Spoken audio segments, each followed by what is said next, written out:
Topic है force on current carrying conductor in a magnetic field.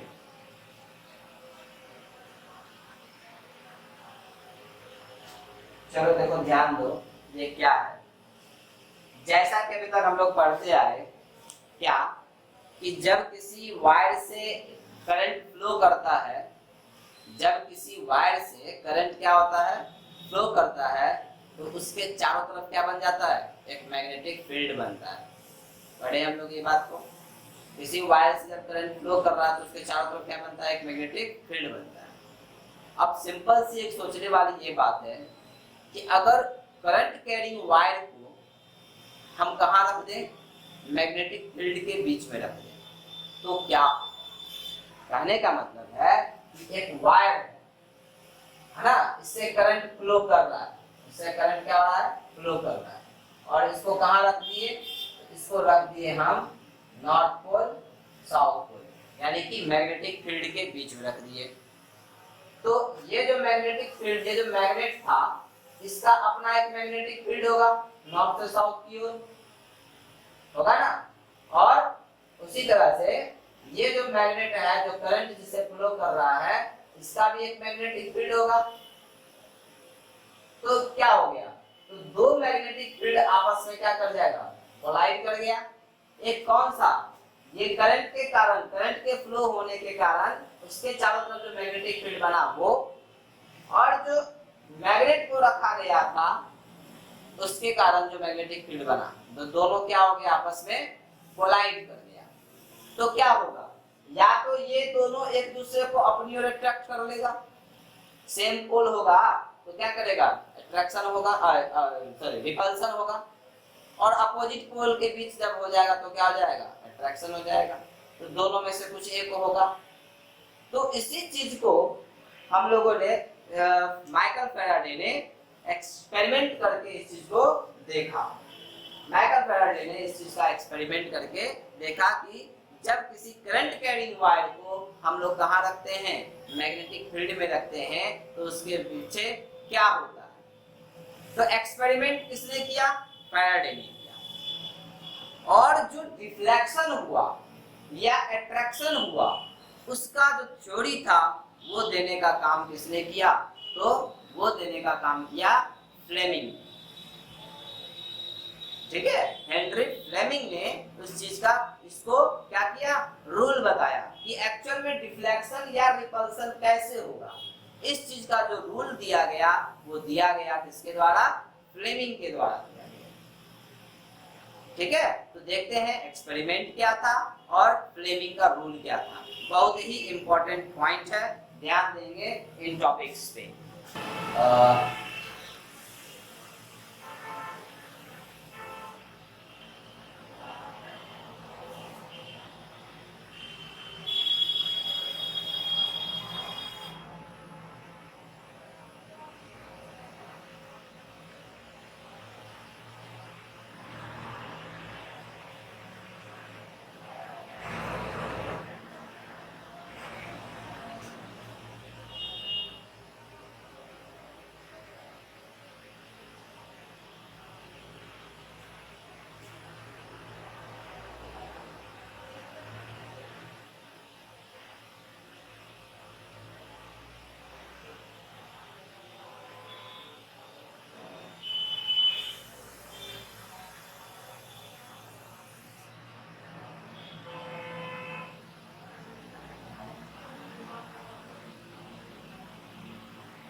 Switch, battery, wire, mercury wire stand, ये सब इसका क्या हो गया, एक सिंपल सा फिगर हो गया। स्विच ऑन, जैसे ही स्विच क्या किया गया, ऑन किया गया, ये तार क्या हो गया, रिफ्लेक्शन हुआ। क्यों? क्योंकि उसको रख दिया गया था मैग्नेटिक फील्ड के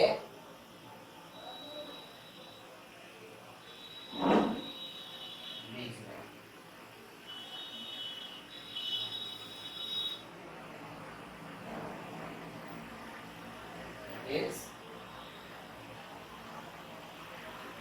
ध्यान देना, ये फिगर है। अब समझाते हैं क्या है। एक वायर है जिसको स्टैंड के थ्रू लटकाया गया है। यहाँ पे दिया गया mercury, because mercury is the good conductor of electricity, है ना, एंड और एज वेल एज ये लिक्विड है, लिक्विड मेटल है ना, जो कि इलेक्ट्रिसिटी को कंडक्ट करता है। अब क्या हुआ, बैटरी से इसको कहाँ रखा गया, मैग्नेटिक फील्ड के बीच में करंट फ्लो कराया गया। तो जैसे ही करंट फ्लो कराएंगे तो ये चारों तरफ क्या बनेगा, एक मैग्नेटिक फील्ड बनेगा, और ये मैग्नेटिक फील्ड और इसका मैग्नेटिक फील्ड दोनों आपस में क्या करेगा, कोलाइड करेगा, और ये वायर अपने प्लेस से क्या हो गया, डिफ्लेक्ट कर जाएगा। अपने प्लेस से क्या हो गया, ये डिफ्लेक्ट कर गया, सॉरी, है ना। तो ये एक्सपेरिमेंट है जिसको किसने किया था, माइकल फैराडे ने किया था। देखो क्या है एक्सपेरिमेंट में, लिख रहे हैं इन 1821 Michael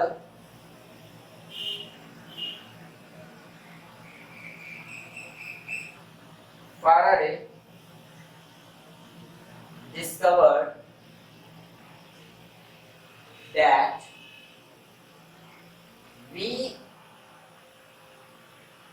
discovered that a current carrying conductor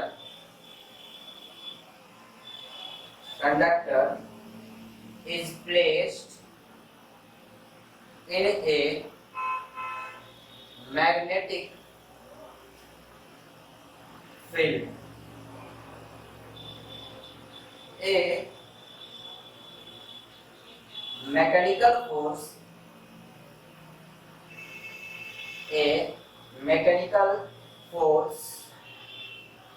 exerted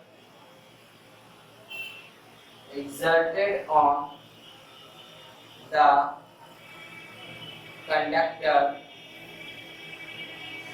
conductor moves this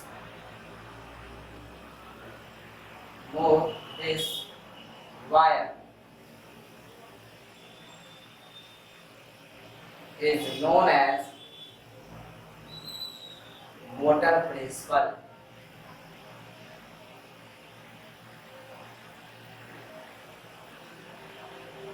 ठीक है, क्या बोला, 1821 में माइकल फैराडे ने क्या किया, या खोजा क्या, जब किसी करंट कैरिंग कंडक्टर को प्लेस किया जाता है मैग्नेटिक फील्ड के बीच में, तो उस पर एक मैकेनिकल फोर्स लगता है जो कि उस कंडक्टर को क्या करता है, मूव कराता है, उस वायर को exert on the conductor moves the wire, उस वायर को क्या करता है, मूव कराता है, जिसको हम लोग मोटर प्रिंसिपल के भी नाम से जानते हैं।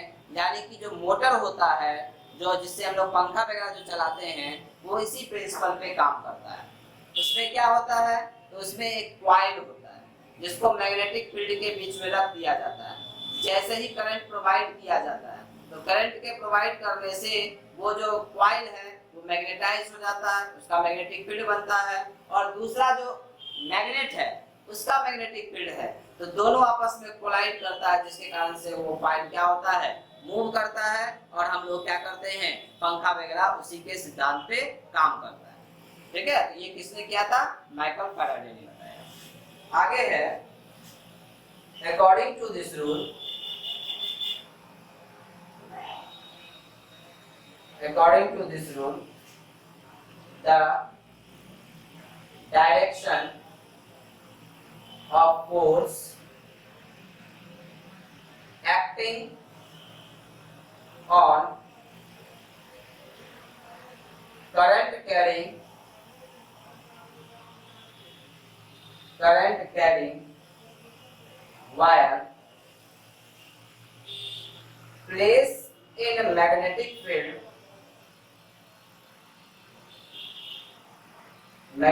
field is perpendicular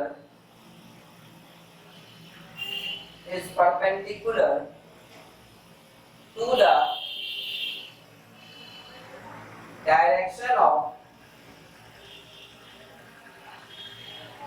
current and direction of magnetic field.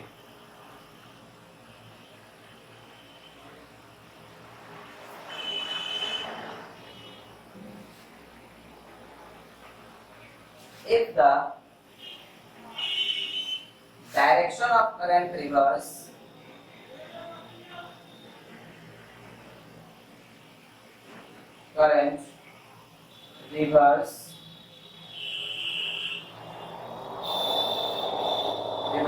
then the direction of force also reverse। चलो देखो क्या कर रहा है, इस रूल के अनुसार कहता है, according to this rule, the direction of force acting on a current carrying wire, यानी कि जो फोर्स लग रहा होगा, ये जो डिफ्लेक्शन हुआ, इस वायर में जो डिफ्लेक्शन हुआ, वो डिफ्लेक्शन क्या होगा, परपेंडिकुलर होता है। किसके परपेंडिकुलर होता है, तो current and direction of magnetic field. यानी जो इस वायर के ऊपर जो फोर्स लग रहा है, वो फोर्स परपेंडिकुलर होता है। किसके परपेंडिकुलर होता है, तो करंट के और साथ ही साथ मैग्नेटिक फील्ड के क्या होता है, परपेंडिकुलर होता है। और याद रखना, in perpendicular the force become maximum. Perpendicular की अवस्था में फोर्स क्या होता है, सबसे ज्यादा लगता है। सबसे ज्यादा मैक्सिमम फोर्स कब क्रिएट होगा, जब वो एक दूसरे के परपेंडिकुलर होगा। ठीक है, तो समझते हैं। तो क्या देखें, यहाँ कहा गया, माइकल फैराडे ने यह डिस्कवर किया क्या, कि जब किसी करंट कैरिंग वायर को मैग्नेटिक फील्ड के बीच में रखा जाता है, तो उसमें क्या होता है, डिफ्लेक्शन होता है। वो अपने मेन पोजीशन पे ना होकर के इधर उधर क्या होता है, भाग जाता है। इसके पीछे का रीजन क्या हुआ, ये जो करंट कैरिंग वायर है, इसका अपना एक मैग्नेटिक फील्ड होगा, और ये जो मैग्नेट है, इसका भी मैग्नेटिक फील्ड होगा। तो दोनों आपस में कोलाइड कर जाएगा, जिसके कारण से एक फोर्स क्रिएट होगा। That force is perpendicular to the current. किसके परपेंडिकुलर होगा, तो करंट के परपेंडिकुलर होगा, और साथ ही साथ मैग्नेटिक फील्ड के परपेंडिकुलर होगा। यदि करंट के डायरेक्शन को बदल दिया जाए, अभी सपोज करो ये डायरेक्शन ऑफ करंट क्या था, इधर था। अगर डायरेक्शन ऑफ करंट यहाँ से बैटरी को उलट दो, तो डायरेक्शन ऑफ करंट क्या हो जाएगा, चेंज कर जाएगा। ये जो डिफ्लेक्शन था, ये जो फोर्स था, ये भी क्या हो जाएगा, उलट जाएगा, रिवर्स हो जाएगा। ठीक है, तो ये एक्सपेरिमेंट किया गया था किसके द्वारा, माइकल फैराडे के द्वारा किया गया था। ठीक है, अब आते हैं Fleming left hand and right hand rule. अब देखो, फ्लेमिंग ने इसका रूल बताया।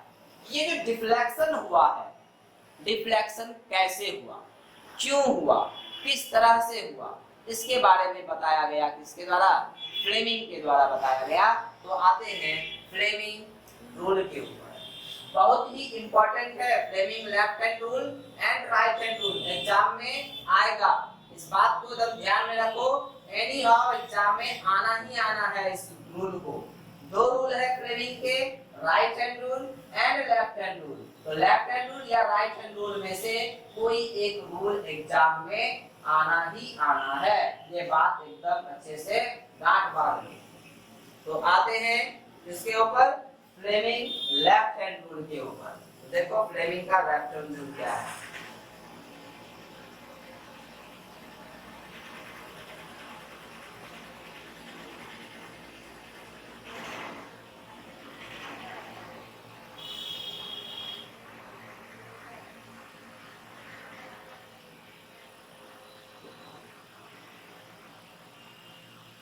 फ्लेमिंग के लेफ्ट हैंड रूल को समझने के लिए देखो उन्होंने क्या कहा। उन्होंने कहा hold the four finger the centre finger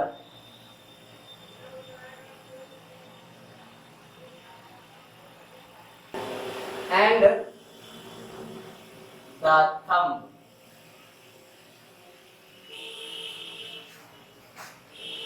of our left hand at such a way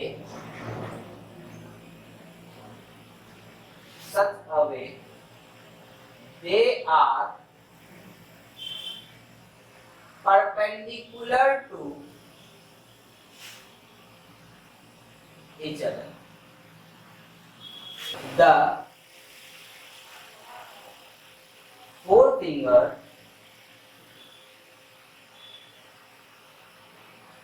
point in the direction of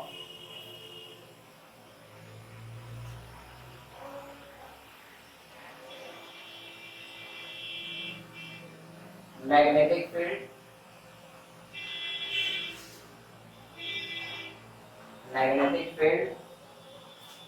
and the center finger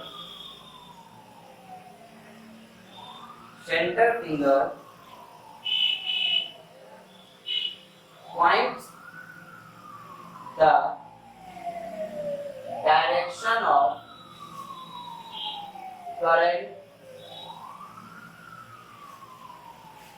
then the direction in which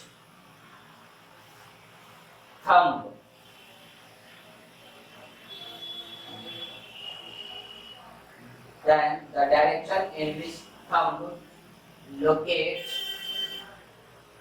the direction of force on the conductor.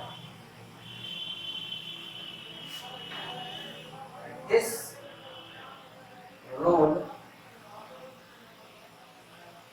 is also known as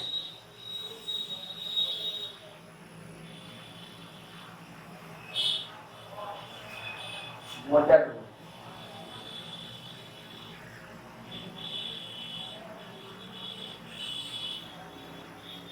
Motor works on this principle. चलो समझते हैं क्या लिखा गया है। Fleming का left hand rule यह कहता है अपने होल्ड द फोर फिंगर, यानी फोर फिंगर को, सेंटर फिंगर को और थंब को अपने बाएं हाथ का, तो सब कोई अपने अपने बाएं हाथ को निकालो। ठीक है, जैसे बोल रहे हैं समझो करो, तभी जाकर के ये समझ में आएगा, अदरवाइज फिनिश। तो सबसे पहले क्या करो, अपने लेफ्ट हैंड को लेंगे। ठीक है, क्या कहता है फोर फिंगर, तो फोर फिंगर कौन होता है, तीन गो उंगली ले लो, पांच उंगली में से तीन उंगली, that is thumb, four finger और सेंटर फिंगर, तीनों, ये तीनों उंगली है ना, इन दोनों को छोड़ के, ठीक है, क्या करना है, इन तीन उंगली को होल्ड करना है। कुछ इस तरह से होल्ड करना है कि ये तीनों उंगली जो हो एक दूसरे के ऊपर परपेंडिकुलर है। Left hand, not right hand, left hand, left hand का इन तीनों उंगली को कुछ इस तरह से होल्ड करो कि तीनों का तीनों एक दूसरे के ऊपर परपेंडिकुलर हो। तो बहुत बच्चा होल्ड ऐसे करता है, क्या करेगा, ये जो सेंटर फिंगर है इसको बाहर निकाल देगा, फोर फिंगर को अंदर कर दिया, और ये थंब जैसे हम अभी कर रहे हैं, गलत। तुमको बनाने में आसानी कब होगा, जिधर मुट्ठी बनेगा ना, जैसे इसको मुट्ठी बनाए तो मिडिल फिंगर को उस मुट्ठी की तरफ खोलो, ये जो मिडिल फिंगर है इसको मुट्ठी की तरफ, जहाँ पे उंगली मुड़ा हुआ है, और ये फोर्थ फिंगर है इसको सामने की ओर और थंब को ऊपर की ओर, तो ऑटोमेटिक क्या हो गया, ये तीनों का तीनों उंगली क्या हो गया, एक दूसरे के ऊपर परपेंडिकुलर हो गया। तो ठीक है, that is what, thumb, fourth finger and middle finger. क्या कहता है, the fourth finger, centre finger and thumb of our left hand at such a way, है ना, hold the fourth finger, center finger and thumb of our left hand at नहीं, in such a way,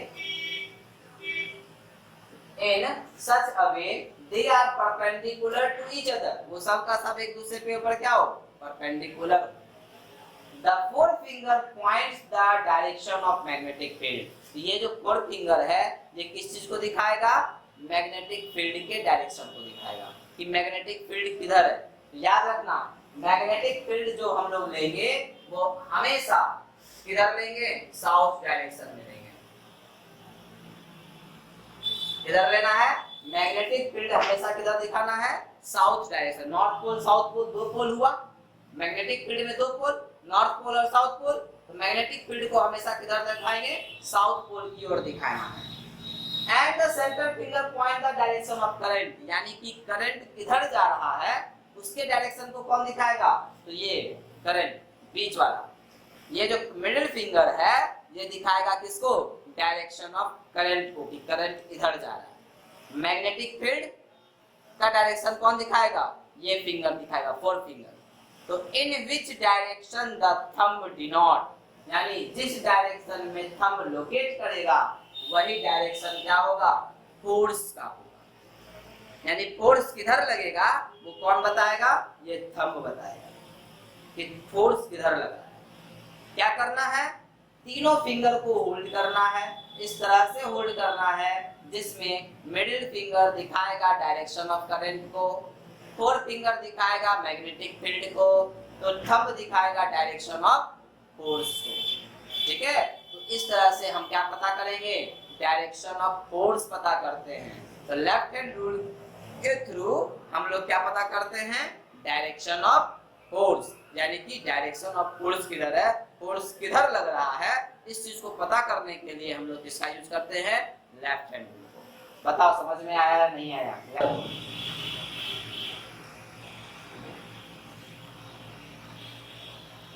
ठीक है, यह है तुम्हारा fourth finger.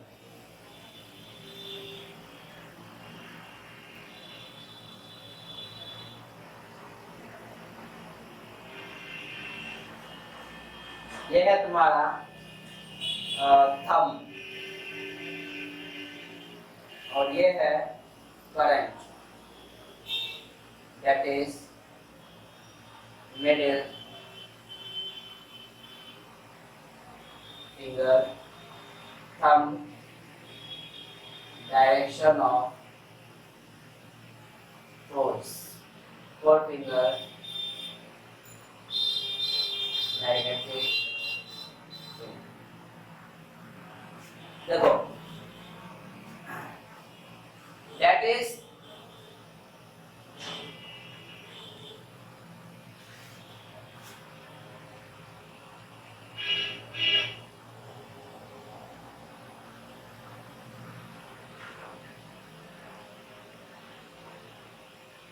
समझो क्या लिखे, MFC, इसको मान लीजिए चाइल्ड ये हो गया फादर और ये हो गया मदर। समझो, फादर मदर चाइल्ड, तीनों उंगली को होल्ड करो। ये क्या है? करंट। मिडिल फिंगर किसको दिखा रहा है? करंट को दिखा रहा है। ये किसको दिखा रहा है? करंट को दिखा रहा है। तो C for child, C for current. तो मिडिल फिंगर किसको दिखाएगा? करंट को दिखाएगा। एम, ये है तुम्हारा फोर्थ फिंगर। फोर्थ फिंगर किसको दिखाता है? मैग्नेटिक फील्ड को दिखाता है। M for mother, magnetic field कौन दिखाएगा? That is fourth finger.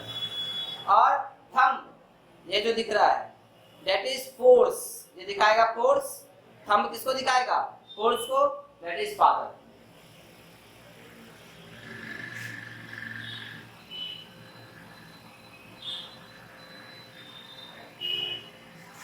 ठीक है ना? फादर क्या हो गया? Mother, father, children. याद रखने के लिए C for current, C for child, M for magnetic field, M for mother, और दैट इज थंब। ठीक है ना? फोर्स, फोर्स को दिखाएगा। ये हो गया तुम्हारा व्हाट? फादर। तो इस तरह से हम लोग याद रखेंगे फिगर में। Four finger, thumb and middle finger. तो मिडिल फिंगर करंट को दिखाएगा, फोर्थ फिंगर मैग्नेटिक फील्ड को दिखाएगा, और थंब का जो डायरेक्शन होगा वो दिखाएगा किस चीज को? Direction of force. अब आते हैं एक क्वेश्चन के ऊपर। जैसे कहा गया करंट इधर फ्लो कर रहा है, करंट का डायरेक्शन है, यहां मैग्नेटिक फील्ड है नॉर्थ और साउथ। बताओ डायरेक्शन ऑफ फोर्स क्या होगा? चलो समझते हैं। करंट किधर जा रहा है? करंट इधर जा रहा है। तो करंट का डायरेक्शन क्या है? इस तरफ। तो अपने इस उंगली को जो करंट का डायरेक्शन दिखाता है उसको उधर घुमा दो। तो घुमा दिए। समझना, करंट का डायरेक्शन किधर था? तो करंट का डायरेक्शन इधर है। तो करंट, ये उंगली करंट को दिखाता है, तो अपने कलाई का यूज करना है, ना कि उंगली का यूज करना है। ये नहीं कि उंगली को बदलते रहेंगे, गलत। किसको बदलना है?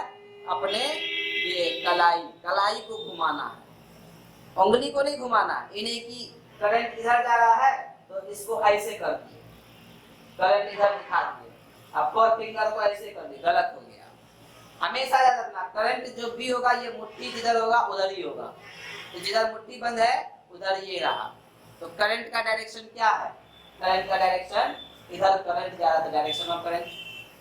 मैग्नेटिक फील्ड किधर है? साउथ की ओर बोले थे दिखाने के लिए। तो ये जो उंगली था, ये वाला उंगली, ये किधर आ जाएगा? साउथ की ओर। इस तरह से आएगा, देखो ऐसे। अबे यार कैसे कर दिया? हाँ ऐसे देखो। अब देखो फिगर देखो, मिलाओ। करंट किधर जा रहा है? इधर। मैग्नेटिक फील्ड किधर है? साउथ। थंब किधर दिखता है?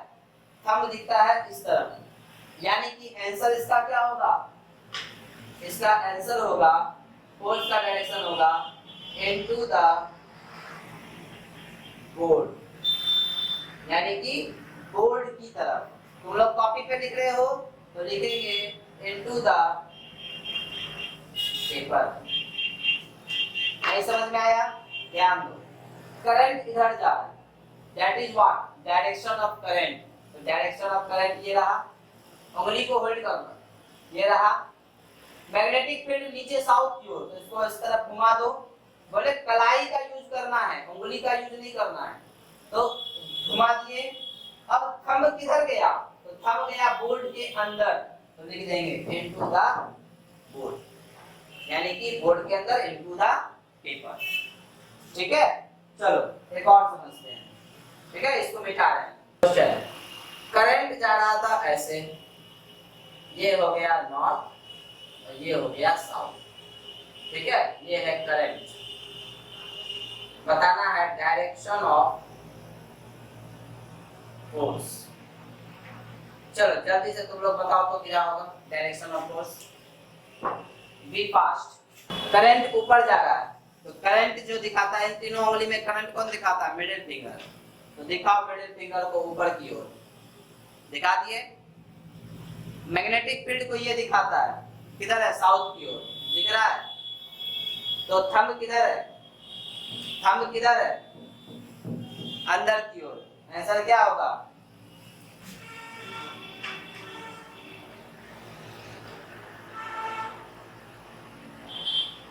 इनटू द बोर्ड, बोर्ड के अंदर। बताओ कहां नहीं समझ आया? करंट ऊपर जा रहा है तो करंट का डायरेक्शन ये हुआ। मैग्नेटिक फील्ड बोले थे साउथ की ओर लेने के लिए, तो मैग्नेटिक फील्ड साउथ की ओर लिए, थंब बोर्ड के अंदर, इनटू द बोर्ड।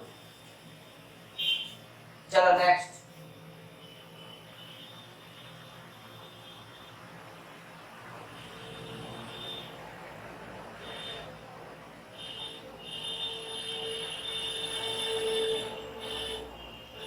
जल्दी बताओ क्या होगा?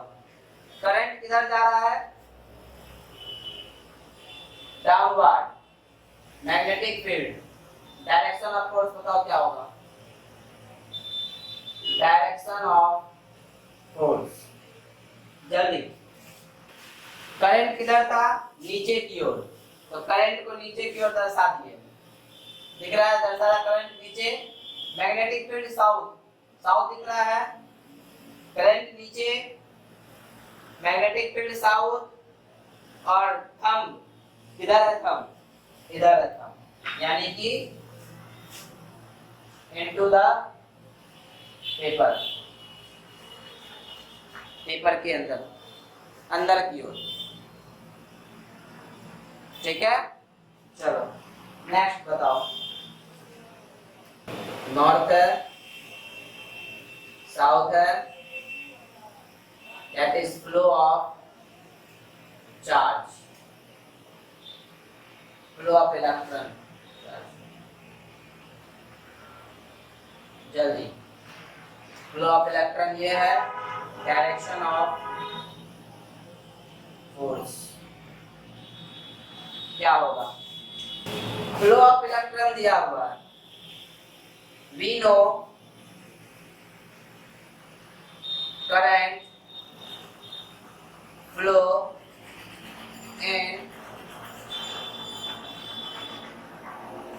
in opposite direction of flow of electron और चार्ज, यानी जिधर चार्ज फ्लो करता है उसके अपोजिट डायरेक्शन में करंट क्या होता है? फ्लो करता है। ये इलेक्ट्रिसिटी में पढ़ाए थे, जिधर चार्ज फ्लो करता है उसके अपोजिट डायरेक्शन में करंट फ्लो करता है। तो यहाँ पे फ्लो ऑफ इलेक्ट्रॉन कितना दिया है? इधर दिया है, यानी कि चार्ज इधर फ्लो कर रहा है, तो करंट किधर फ्लो कर रहा होगा? करंट का फ्लो होगा, करंट का फ्लो इधर होगा। तो चलो इस डायरेक्शन में करंट को मोड़ते हैं।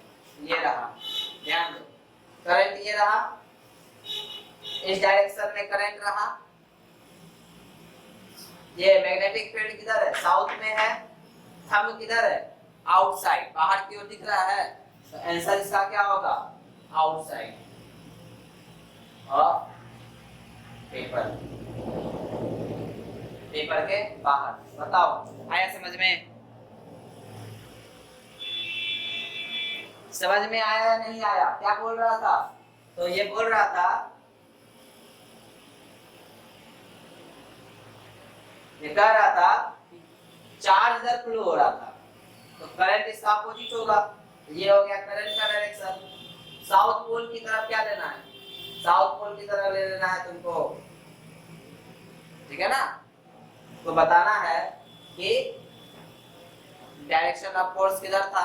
ये करंट हो गया, नीचे में क्या हो गया? साउथ पोल हो गया, ये मैग्नेटिक फील्ड हो गया, तो थंब बाहर की ओर है, तो हो गया आउटसाइड पेपर। ठीक है, समझ में आया? तो ये सब कुछ तुम्हारा क्या है? डायरेक्शन पता करने का तरीका है।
Electric motor. चलो ध्यान देते हैं। And electric motor is a device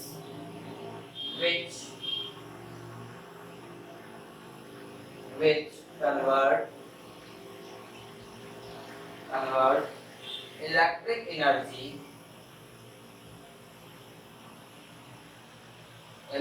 energy into mechanical energy. It is used in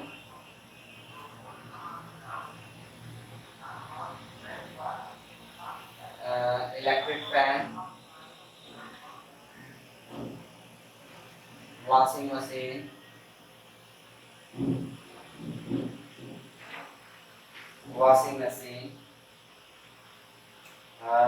fridge,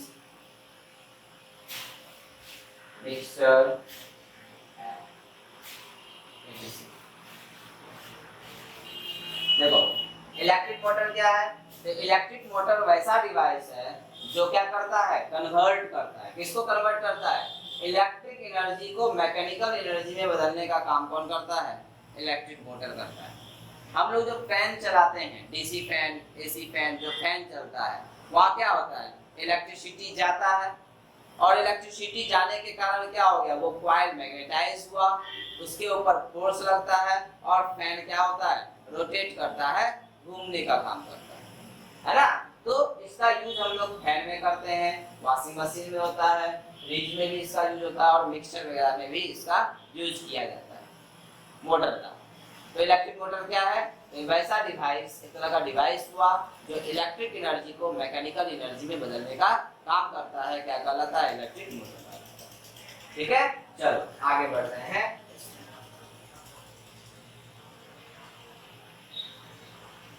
अब कॉमन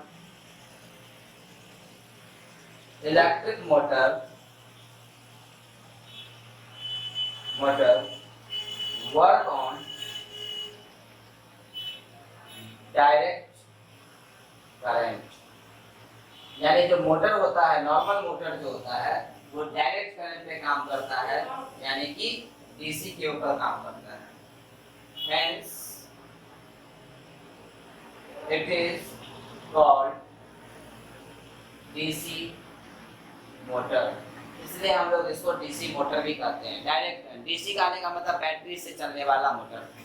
ठीक है, जो मोटर किससे चलता है? बैटरी से चलता है, उसको हम लोग कहते हैं डीसी मोटर। ठीक है, तो एक common motor, common electric motor जो है ये डीसी पे काम करता है, इसलिए हम लोग इसको डीसी मोटर भी कहते हैं। अब आते हैं principal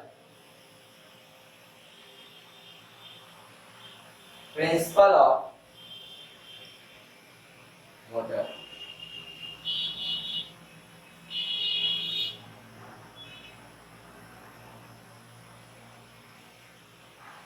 principal of motor, motor का प्रिंसिपल क्या है? यानी मोटर किस बेसिस पे काम करता है ना? मोटर कैसे काम करता है, प्रिंसिपल। और ये बहुत ही इंपॉर्टेंट है, एग्जाम में पूछता है।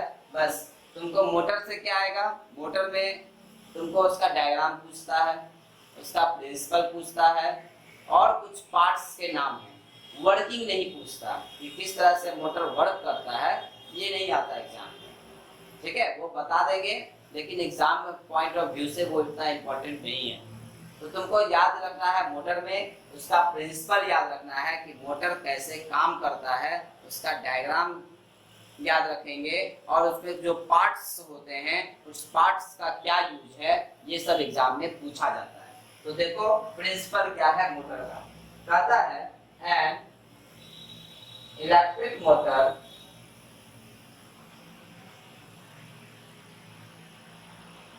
utilize the magnetic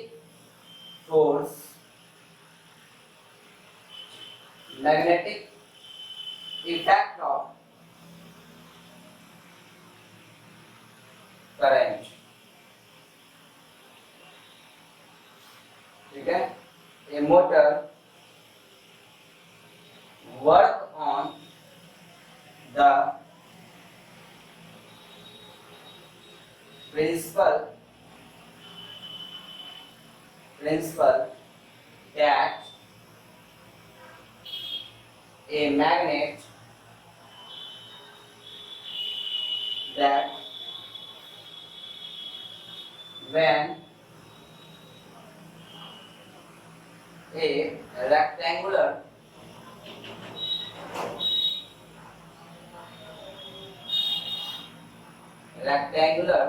coil placed in a magnetic field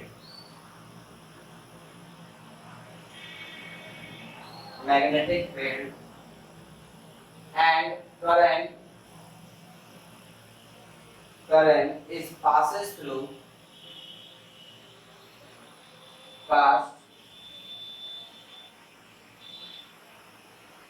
it,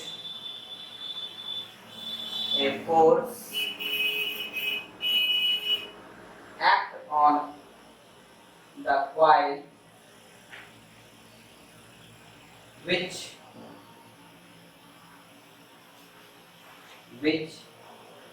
rotates it continuously.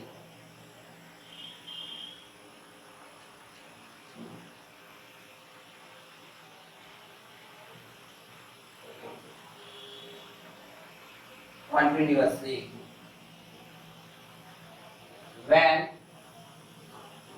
the coil rotates, the shaft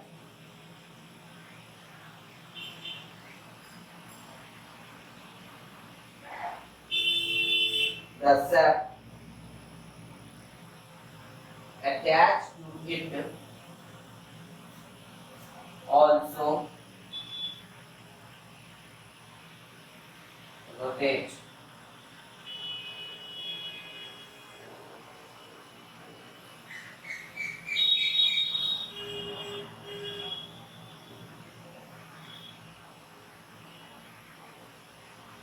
In this way,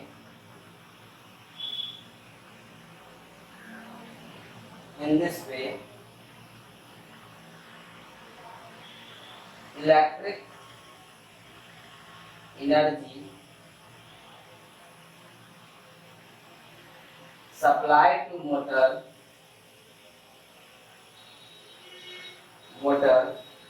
is converted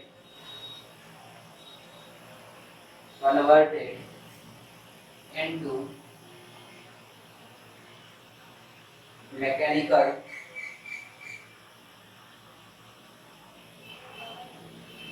energy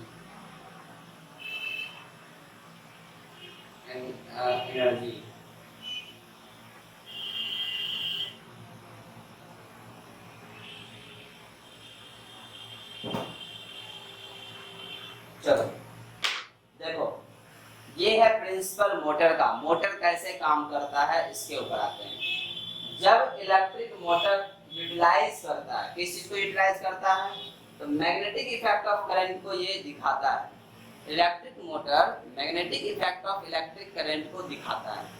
जब तक करंट नहीं फ्लो होगा मोटर में, तब तक मोटर चलता है? नहीं चलता है। बिजली रहेगा तभी मोटर चलेगा। तो क्या होता है, तो जब ये जो है magnetic field of electric current के कारण जो मैग्नेटिक फील्ड बनता है, उसके ऊपर ये वर्क करता है। A motor work on the principle that when rectangular coil is placed in magnetic field, एक रेक्टेंगुलर कॉइल है। कॉइल कहते हैं जब किसी आयरन लोहा का कोई सामान जैसे चीज है, उसके तार लपेट दिए तो वो कॉइल बन गया। तार का क्लोज, बहुत सारा तार क्या कर दिए, इसके ऊपर लपेटते चले गए, दैट इज योर कॉइल। तो कॉइल को प्लेस किया जाता है मैग्नेटिक फील्ड के बीच में, इसको रख दिया जाता है। And the current passes through it, और उसे करंट क्या कहता है, पास करते हैं।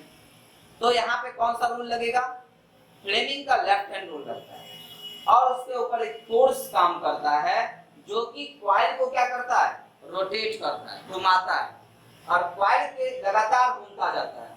The coil rotate the shaft attached to it. तो देखोगे कॉइल का जो आगे में, मोटर के आगे में जो छोटा लंबा सा निकला हुआ होता है, लंबा सा तार ऐसा टाइप का जो निकला हुआ होता है उसको शाफ्ट कहते हैं, जो घूमता है, जो कॉइल घूमता है। उसी में पंखा लगा दिए तो पंखा चलेगा, हाँ उसी के आगे में लगा दिए, मान लो मिक्सर का, ग्राइंडर का वो कुछ सामान लगा दिए वो ग्राइंड करेगा। रेफ्रिजरेटर का, सॉरी वॉशिंग मशीन में जो कपड़ा धोने के लिए रोटेट करता है वो सब कहाँ लगता है, वो सब का सब लगता है शाफ्ट में लगता है। SHAFT होगा शाफ्ट, ठीक है ना, attach to it and rotate, और वो घूमता है। तो in this way electric energy, इस तरह से इलेक्ट्रिक एनर्जी जो सप्लाई किया गया वो किसमें बदल जाता है, बदल जाता है मैकेनिकल एनर्जी में। ये है प्रिंसिपल, और एग्जाम में आता है प्रिंसिपल लिखने के लिए। बताओ कहा गया एक रेक्टेंगुलर कॉइल, तो एक क्या किए, एक ऐसे नॉर्मल रेक्टेंगुलर कॉइल बना दिए,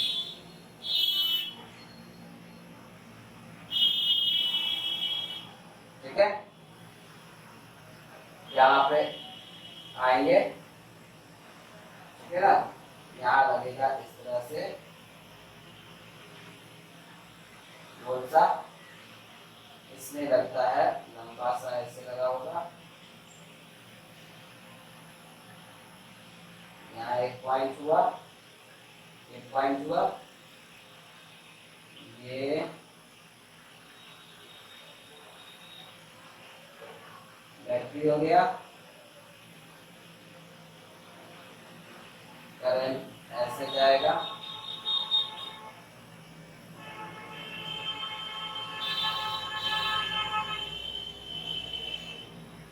ये हो गया तुम्हारा वही शाफ्ट जो होता है, घूमेगा शाफ्ट।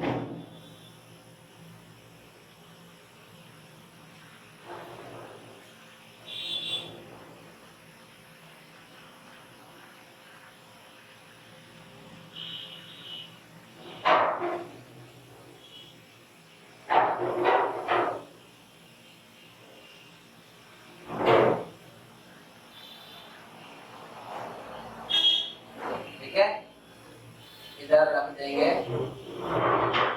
नॉर्थ पोल, और सु मैग्नेट होता है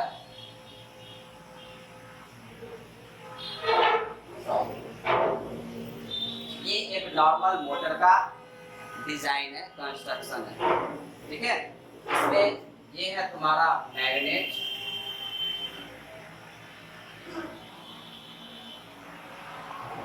ठीक है, ये है तुम्हारा कॉइल, ये जो दिख रहा है, ये जो दो लंबा लंबा दिख रहा है, that is your carbon brush, ठीक है ना। ये जो दिख रहा है गोल सा, दैट इज कॉल्ड कम्यूटेटर,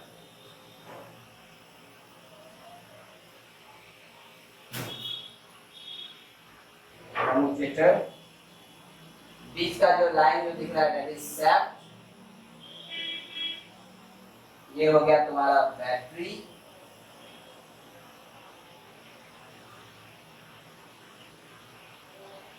चलो देखते हैं, ध्यान देना। करंट क्या होगा, वर्किंग बता रहे हैं, ये मोटर का डिजाइन हो गया, ये प्रिंसिपल हो गया, ये क्या बोलते, सॉरी ये फिगर हो गया मोटर का।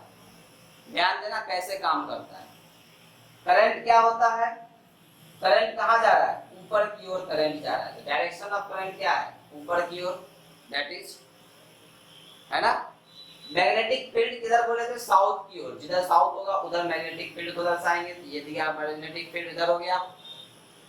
थंब किधर है, नीचे की ओर, यानी क्या होगा, जैसे ही करंट यहाँ से फ्लो करेगा, करंट का फ्लो यहाँ से होगा प्लस से माइनस की ओर, दैट इज प्लस, यहाँ से करंट ऊपर की ओर गया, तो ये वाला पोर्शन क्या होगा, नीचे की ओर घूमेगा, यानी ये कहाँ जाएगा, अंदर जाएगा, यानी इसका जो फोर्स होगा वो डाउन की ओर होगा।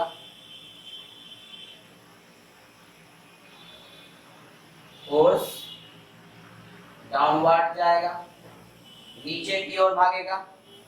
जैसे ही ये करंट यहाँ पहुंचा, ये रहा नीचे, करंट का direction downward, magnetic force south की तरफ, और ये उंगली कहाँ, ऊपर। तो ये वाला जो फोर्स है, इस पे कैसा फोर्स लगेगा, दैट इज अपवर्ड फोर्स लगेगा।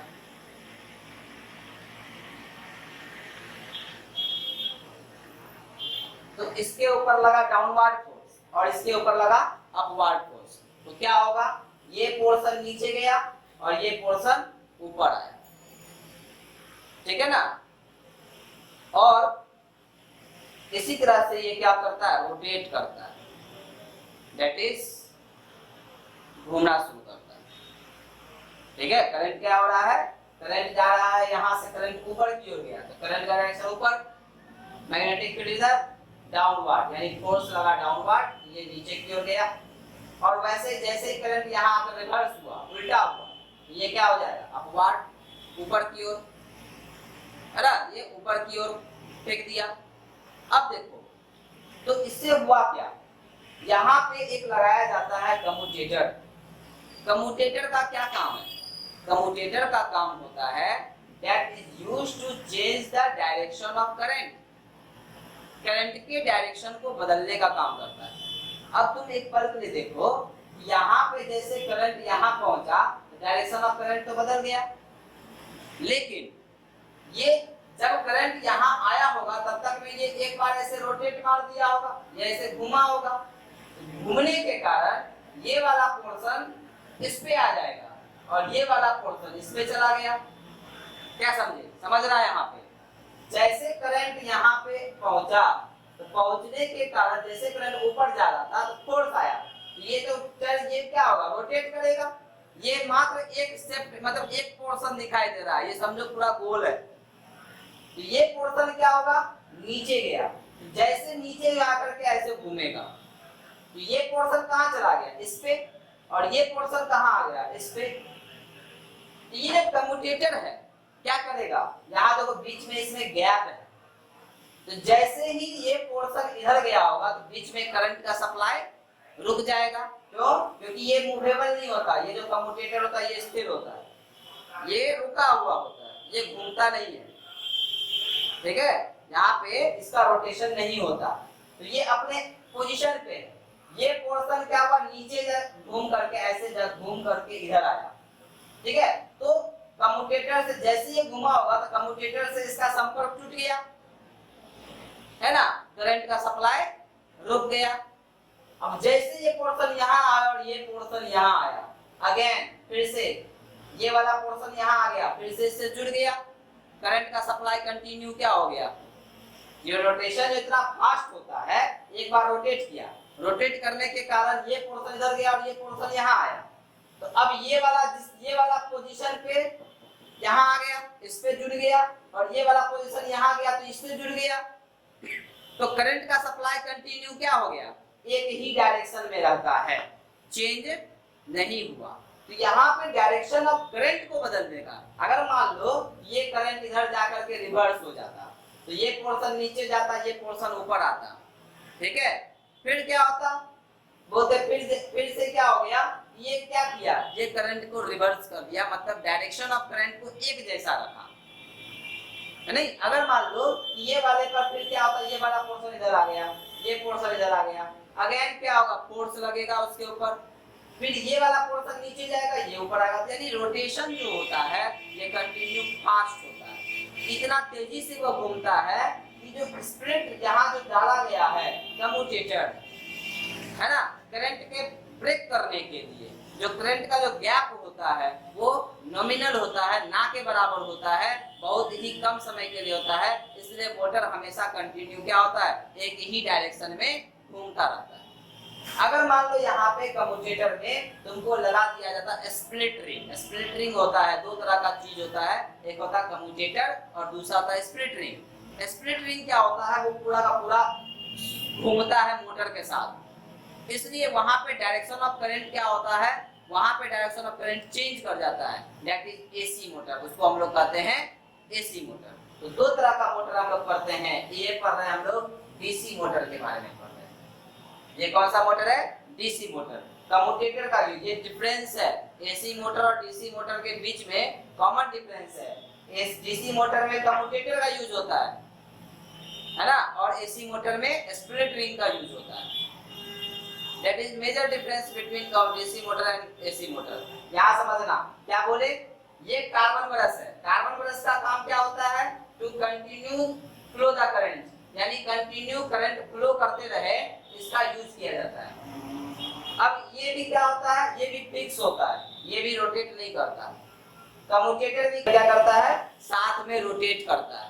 तो जैसे ये कॉइल यहाँ से नीचे गया तो कम्यूटेटर भी क्या होगा? घूमेगा। जब ये कम्यूटेटर घूमा, बीच में जो गैप है तो कार्बन ब्रश के साथ इसका संपर्क टूट जाता है, यानी क्या हो गया? करंट का सप्लाई बंद हो जाता है। करंट सप्लाई बंद हो गया, ये पोर्शन घूम करके इधर आ गया, यानी ये वाला कम्यूटेटर इधर आ गया और ये वाला इधर चला गया, यानी जो प्लस पे था वो माइनस पे चला गया, जो माइनस पे था वो प्लस पे चला गया, है ना। इसी कारण से क्या हो गया? कंटिन्यू। तो अब ये प्लस पोर्शन था तो इधर करंट का डायरेक्शन ये था, और इधर करंट का डायरेक्शन नीचे की ओर था।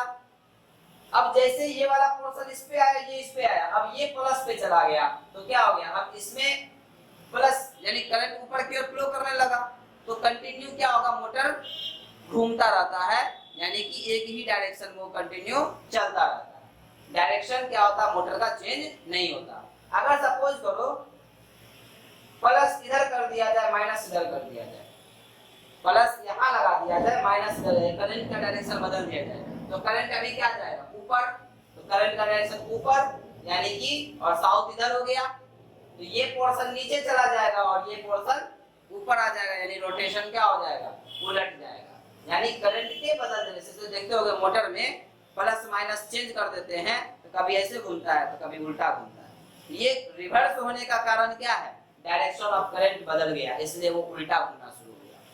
ठीक है, यहाँ पे डायरेक्शन ऑफ करंट इस तरह से था तो वो इस तरह से घूम रहा है। डायरेक्शन बदल देंगे करंट का तो इसका भी क्या हो जाएगा? डायरेक्शन चेंज कर जाएगा। तो मोटर जनरली काम करता है लेफ्ट हैंड रूल के प्रिंसिपल पे काम करता है। जब करंट इससे फ्लो करते हैं, फ्लो करने के कारण डायरेक्शन ऑफ करंट ऊपर है, ये नीचे की ओर गया और ये ऊपर की ओर आया। रोटेशन इतना फास्ट होता है कि जो सप्लाई ऑफ करंट जो होता है, जो ब्रेकेज होता है, ये पता नहीं चलता है, कंटिन्यू क्या होता रहता है? घूमता रहता है। ठीक है, ये चीज होता है किसमें? मोटर में। ये फोटो है, फिगर है, बना लो। Electric motor. In this module, you will learn about an electric motor. As you switch on an electric fan, the blades of the fan start moving. This means that electrical energy is converted to mechanical energy. This conversion of electrical energy to mechanical energy is performed by an electric motor. An electric motor works on the principle that if an electric current is allowed to flow in a conductor placed in a magnetic field, the conductor experiences a force. As you switch on an electric fan, the blades of the fan start moving. This means that electrical energy is converted to mechanical energy. This conversion of electrical energy to mechanical energy is performed by an electric motor. As you switch on an electric fan, the blades of the fan start moving. This means that electrical energy is converted to mechanical energy. This conversion of electrical energy to mechanical energy is as the direction of the direct current changes, the direction of the rotation of the armature also changes. Again, as the key is opened, the armature stops rotating. Now, let us compare the construction and working of a DC motor to that of a DC generator. A DC motor has an input voltage supply, whereas a DC generator has a load like a bulb connected to the carbon brushes. Besides, In the case of a DC motor, an input direct current causes the rotation of the armature, whereas in the case of a DC generator, the rotation of the armature results in a DC voltage across the load. Now let us learn about an AC motor. An AC motor consists of a U-shaped magnet, an armature, slip rings, carbon brushes, a key, and an AC voltage supply. As the key is closed, an alternating current starts flowing through the armature. Here, even though the direction of current changes at regular intervals, the armature rotates in one particular direction because of the slip rings. You can notice that the action of an AC motor is basically the reverse of that of an AC generator. An electric motor is an electrical device that converts electrical energy to mechanical energy. An electric motor works on the principle that if an electric current is allowed to flow in a conductor placed in a magnetic field, the conductor experiences a force. Depending on the input voltage supply, electric motors are of two types: DC motors and AC motors. A simple DC motor consists of a U-shaped magnet, an armature, split rings, carbon brushes, a key, and a DC voltage supply. An AC motor consists of a U-shaped magnet, an armature, slip rings, carbon brushes, a key, and an AC voltage supply. When electric current passes through the armature of an electric motor, the armature starts rotating. The action of an electric motor is basically the reverse of that of a generator. जैसे आता है commutator. Commutator का क्या काम है? Commutator है a device which reverse the direction of current through a circuit. दूसरा, carbon brush. It is used to flow of current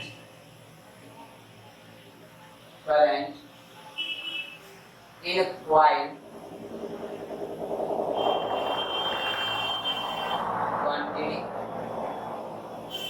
continuously. Carbon brush का क्या काम है? It is used to flow of current in coil continuously. It is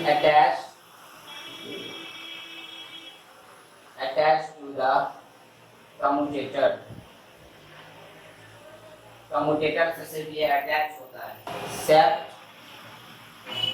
सेप्ट क्या होता है? The coil rotate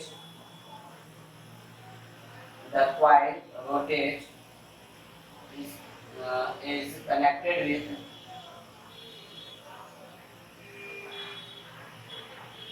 the coil which rotates connected with a long rod called shaft. क्या होता है? कॉइल जो होता है वो कनेक्ट होता है, किससे कनेक्ट होता है? एक लंबा रॉड से. लॉन्ग सा लंबा सा रॉड निकला हुआ होता है, उससे वो कनेक्ट होता है, जिसको हम लोग क्या कहते हैं, शेफ्ट कहते हैं। ठीक है, it is used to rotate the device connected to shaft। इसका काम क्या है, तो डिवाइस को रोटेट करने का काम करता है, जो शेफ्ट से जुड़ा हुआ होता है। पंखी वगैरह, जो पंखा का जो पंखी होता है वो इसी शेफ्ट में लगता है, आगे में, है ना। वही शेफ्ट कॉइल घूमता है तो शेफ्ट घूमता है, और शेफ्ट घूमेगा तो फिर कौन घूमेगा, पंखी घूमेगा। ये सब कुछ टर्म्स है जिसका एग्जाम में आता है। एग्जाम में आता है क्या, what is the use of commutator, what is the use of carbon brush, what is the use of shaft, इन सब का यूज आता है। वर्किंग प्रिंसिपल आएगा, मोटर का वर्किंग प्रिंसिपल एग्जाम में पूछा जाता है, what is the working principle of motor. ठीक है, ओके, चलो अब आगे बढ़ रहे हैं। आज के लिए इतना ही। Goodbye, stay home, stay safe.